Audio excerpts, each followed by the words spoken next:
Yo, what's going on YouTube? And welcome to Goal Line Hockey. It's your boy Kevin Forte. We're taking a look at the Chicago Blackhawks. Lots of stuff going on with the Blackhawks over the past couple of weeks.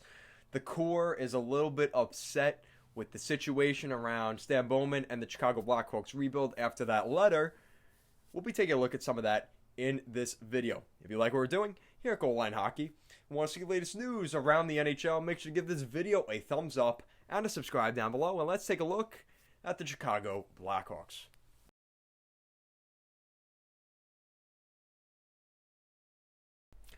Alright, so as usual, before we get too far into this video, just want to give a quick plug to our Instagram and Twitter handles at goalline_hockey. Links will be in the description down below, as well as to check out our first podcast episode number 1. That will be coming out tonight.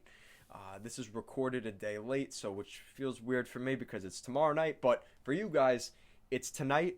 I'll be posting that tonight, as well as on our Patreon, which we are starting to develop, so pretty exciting here at Goal Line Hockey with that. Alright, so with that out of the way, let's take a look at the Chicago Blackhawks, who are one of those teams that, for the past couple of seasons, you look at their season by season. We are going to pull that up. This is bad by me not pulling it up right away. But the Blackhawks have been a team that, they obviously had their Stanley Cups. They had their fun. They had their championships. They had their window of success, a modern day dynasty. But we're starting to see that kind of fall off, and it's been apparent over the past couple of seasons. They win the draft lottery last season, not first overall pick, but third overall pick. They pick up a big power forward center in Kirby Dach, who has fit in really well with the Blackhawks. Took him a little while to develop this season, but he's still a very good player. And now you look at how things have changed for the Blackhawks, and we'll be looking at that. So since 2010, when they won their first Stanley Cup, Patrick Kane, the big goal in Philadelphia. So they win the Stanley Cup. They lose in the conference quarterfinals, which is the first round the next year. Lose in the quarterfinals the next year. They win the Stanley Cup again in 2013 in Boston with that crazy game. Dave Bolin and Bickle scoring those late goals in the final minute of regulation. Sorry, Bruin fans, but that was brought up again. 2014, they lose in the conference finals to the LA Kings, which they get one of their cups. And then in 2015, which is the final cup, they beat the Tampa Bay Lightning in 6 games in 2015 at the United Center and win that Stanley Cup at home for the first time, because the first 2 cups, one was in Philly, one was in Boston. So from 2010 to 2015, in a span of 5 years, the Blackhawks had won 3 championships. You could say that's a success, a modern-day dynasty. That's what we talk about. You don't win consecutive Stanley Cups like we saw back in the 70s and the 80s, and really, once the 90s hit, that kind of went away. So, the Oilers were really the last team to really have that dominance, and we've seen Pittsburgh do it here, but again, modern-day dynasty, not consecutive championships again and again. It just doesn't really happen, especially with the salary cap era. Now, since that Stanley Cup in 2015, 2016, they lost in the first round of the Blues. That was a disappointing year, and that's when we saw things start to tail off. The next year, they get swept by the Predators in 2017, which, yikes. I mean, they were first in the division that year. Nashville was the bottom feeder, just scraping into the playoffs that year to get that 8th seed, and that threw off everybody's playoff brackets because we saw what happened the year before. We assumed the Blackhawks would come back, and they did not. And then we get to 2018 and 2019. They missed the playoffs 2 consecutive seasons. COVID hits in 2020, the playoff bubble, the insanity of the year of 2020. The Blackhawks technically make the playoffs because they beat the Edmonton Oilers in a round robin, best of 5 series. They beat them 3-1 in that series, but then they lose to the Vegas Golden Knights in 5 games, and it was pretty handedly. They got beat up by the Vegas Golden Knights, who are one of the apex predators, let's just say, not only in the Western Conference but in the NHL, and I think the Blackhawks got their bit of medicine in that. So, now we are into the offseason. And the Blackhawks are one of those teams that we know they have so much potential in the core 4. That is Patrick Kane and Jonathan Toews up front, and Duncan Keith and Brett Seabrook on the defensive side of things. And we saw some shakeups this offseason, one of them being Brandon Saad getting traded once again. He gets traded to the Colorado Avalanche. Nikita Zadorov, as well as a couple other players, come back in that deal, which is fine, but we know that Jonathan Toews has a very good relationship with Brandon Saad. That goes away once again. And then we see them trade, well, they just decide not to re-sign Corey Crawford, which has also created a lot of heat. I think that was the what do they say? The straw that broke the camel's back. There we go. I think that was it for the Blackhawks. And people say, well, this has been downhill since Joel Quenneville left a couple of seasons ago. I would say it was even before that. Now, if you remember, why did Joel Quenneville leave the Chicago Blackhawks? One of the big reasons, at least, right, was there were some issues at the draft floor. Obviously, there was some disagreements between ownership and management with Joel Quenneville. And then the Artemi Panarin trade happened, where he was traded to the Columbus Blue Jackets in that Brandon Saad deal, right? So, what do we say, right? So it was one of those things where, you don't know, like, that's really where it started. And ever since then, it's gone downhill. Once Artemi Panarin left the Blackhawks, we started to see this just continual falling off, little by little, piece by piece, just little pricks here and there, and it just has caught up with the Blackhawks at this point. And a lot of people are upset with Stan Bowman because he was not transparent with the team and this and that. But, buddy, I mean, Blackhawks, we're talking about Jonathan Toews, Kane, Keith, and Seabrook. They're in their mid-30s. We'll be looking at their contracts right here, which it hurts my eyes to look at this, but this is a heck of a situation that Stan Bowman has with his Blackhawks team, because he has some really bruiser contracts, and it's not going to end quick for the Blackhawks. They have not won a playoff series because we're talking, besides that Edmonton Oilers situation this year, right? It's been 1, 2, 3, 4, 5. It's been 5 years. Now, if you do the math, the last time they won a playoff series was when they won their last Stanley Cup against the Tampa Bay Lightning in 2015. That is the last time they won a legit series. Blackhawks fans, I'm not talking about the qualification round this year. You could call it playoffs. It's not a playoff round. It's not a best of 7. They won to get into the playoffs. That was technically the regular season, but it wasn't. It's 2020. So if we're talking logistically, in 4 playoff series to win a Stanley Cup, they have not won a playoff series in 5 years. 5 years. So the fact that these players are shocked that Stan Bowman's making moves, what did you think was going to happen? Just keep it the same? Keep the old boys club in and see how it goes? That's how Stan Bowman loses his job if he does that. Loyalty and all that, as much as it means something, in sports, we've seen that goes out the window. Look what the Rangers just did to Henrik Lundqvist. Look what, we've seen this in the past. It's just how it is. It's the business. What Calgary had to do with Jarome Iginla. Jarome Iginla left. As much as I hate this, John Tavares, what he did to the New York Islanders. It's business. You have to put loyalties and relationships to the side and look at what's best for you or the organization. Depends on what the dynamic is. If you're the player or the general manager or the owner, whatever it is. So we're looking at the core 4 here, right? It's been 5 years, no Stanley Cup playoff series victories. Jonathan Toews, the captain, the center, the guy I have his jerseys, 32 years old, $10.5 million per season for the next 3 years. Let me say that again. 32 years old, Jonathan Toews, $10.5 million for the next 3 years. So he will be 35 at the conclusion of that contract. Now, you know what's even more scary is his numbers. Because you look at what he did this season, he had 60 points in 70 games, which is not bad. That is not bad by any stretch of the imagination. He had 81 points in 82 games the season prior, back in 2019. Now remember, they missed the playoffs that season, and he still did that well. The year before that, he only played in 74 games. He put up 52 points, 58 points, 58 points. He has an obsession with 58 points.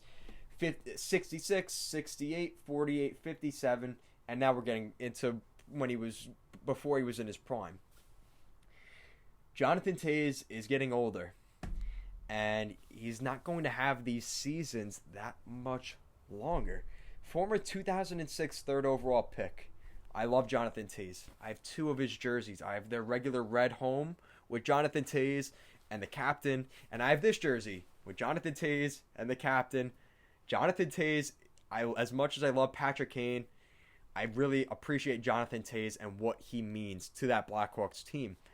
So I'm not being biased here. I love Jonathan Toews, but can you win a championship with Jonathan Toews at 32 years old? Yes, but because of all the depth that they've lost, and his 10.5, remember what I said, $10.5 million per season on the cap hit, it's a brutal kill for the Blackhawks. It is like a stab in the heart, that contract. And not to mention his buddy, Patrick Kane, 31 years old, right winger, former first overall pick a couple years after Jonathan Toews, $10.5 million for the next 3 years.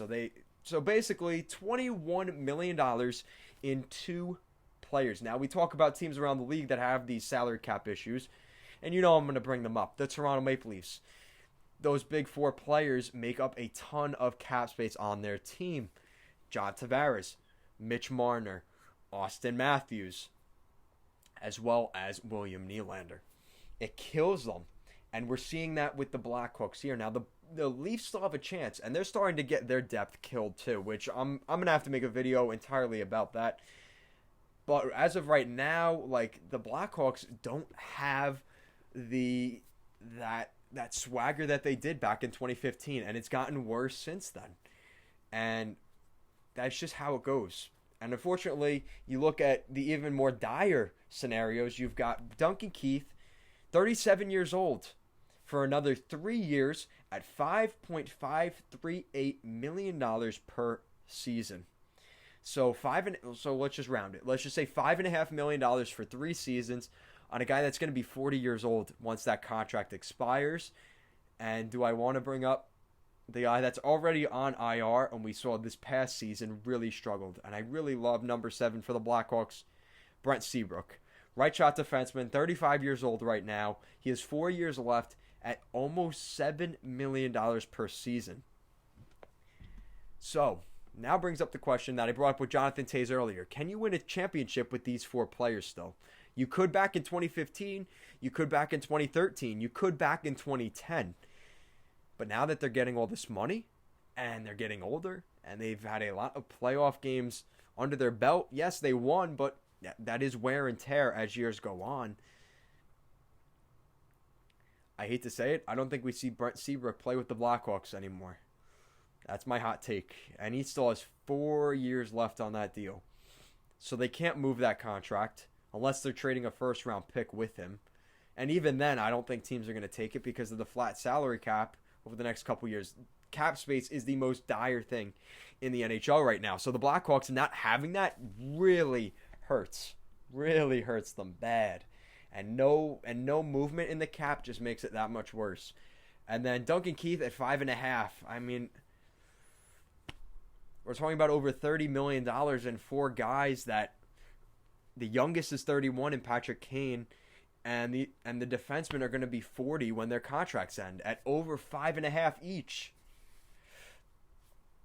And they all have no movement clauses. Oh, I forgot that part. But to be honest, I don't think that really matters because I hate to say it, I think Patrick Kane has that potential. He's still in his prime. He's still very good. And if the Blackhawks, I mean, screw it. If they're willing to take some salary cap off that to sweeten it and make sure they have to get the assets back for him, But then try selling Stan Bowman on that idea. This guy drafted Patrick Kane, Jonathan Toews, Duncan Keith, Brent Seabrook. He drafted all these guys when they were young teenagers, and now for the past decade has been winning championships with them. And now you have to tell Stan Bowman, oh yeah, you have to trade these guys for 2 first-round picks, a decent prospect, and a goalie. And then even if you sell Stan Bowman on that, try selling the Wirtz family on that. Try selling you, the Blackhawks fans. How do you feel about Patrick Kane, Jonathan Toews, Duncan Keith, Brent Seabrook, maybe some of the... But let's talk about Patrick Kane because he's the most valuable out of these guys. But even Jonathan Toews. Try selling any of those people and all of them at the same time on the idea that it is a good idea to trade Jonathan Toews and or Patrick Kane. It's not going to happen. So, the Blackhawks are in a rebuild. And and Stan Bowman, rightfully so, is in a rebuild. Because you look at what have you done for me recently? The last 5 years, you have not won a playoff series. So why would this core 4 feel that they deserve that opportunity? I think it comes down to they just feel like that's what they want to do, but that's not how it works. So I want to pull up the lines here for the Blackhawks. My internet is really bad today, so I apologize for that. Hopefully this pulls up. Yeah, your internet was interrupted. I realize that. No internet. But anyway, as we're waiting for this to load, the Blackhawks are one of those teams. Let's be honest. The future looks bright for the Blackhawks. Alex DeBrincat, very solid player. Kirby Dach, another very solid player. Dominic Kubalik, finalist for Rookie of the Year. He has a lot of potential. You just look at the potential, even if Alexander Nylander could turn things around with the Blackhawks. If they keep Dylan Strome, well, I think they should keep Dylan Strome. He's another very solid player, and they have the centers. Even once Jonathan Toews and Kane retire, they have guys that can fill in those voids, not to the same degree. And then you look at even their defense getting a little better. I like Nikita Zadorov. I think that was a great move. You have Connor Murphy on a bad contract, but he's still a decent defenseman. But what we're seeing, I think, from Stan Bowman is some of these mistakes with the idea that these older defensemen are going to work. Duncan Keith, not the most fleet of foot. Zadorov, as much as he's a big fighter, he's not he's not a great skater. Connor Murphy, not a great skater. Brent Seabrook, he's going to be on the IR. Calvin DeHaan is a good skater. I think that he's a good player for the Blackhawks, but again, and then Adam Boqvist, who is really the lone bright spot on that blue line for the Blackhawks. Now, I haven't checked before I say that, and you guys all start commenting down below, Blackhawk fans. Let me take a look. Okay. Yeah, nothing really to write home about. Anton Lindholm, Wyatt Kalynuk, Ian Mitchell, Alec Regula. Those names don't really pop off the board to me as great defensemen in the pipeline for the Blackhawks. And then you've got Kevin Lankinen, who people have been talking highly about Lankinen. And I really hope he works out, and Matt Tompkins. But Kevin Lankinen is a goaltender to keep an eye on for the Blackhawks. I've been hearing that recently. So that's a good sign for the Blackhawks. Despite losing Crawford, despite losing Leonard, Lankinen hopefully is the goalie of the future, which we've seen that works really well for a lot of teams. And I always point to that guy up there, how that works out. But let me know, Blackhawks fans, what do you think of the Blackhawks? Because they have potential, but I think they need to reset. And I think that's what Stan Bowman's doing with the organization. He probably should have talked to the guys before he went out and told the public about the situation. But let me know in the comment section down below. What do you think the Blackhawks have to do to fix this situation? And do you think there's a window still where if they can get a couple of draft picks this year and maybe build, do you think they still have a window with Jonathan Toews and Patrick Kane that they can win another Stanley Cup with the Blackhawks? Let me know in the comment section down below. And if you like what we're doing here at Goal Line Hockey and want to see the latest news around the NHL, make sure to give this video a thumbs up and a subscribe down below. Thank you so much for watching, and let's go Hawks.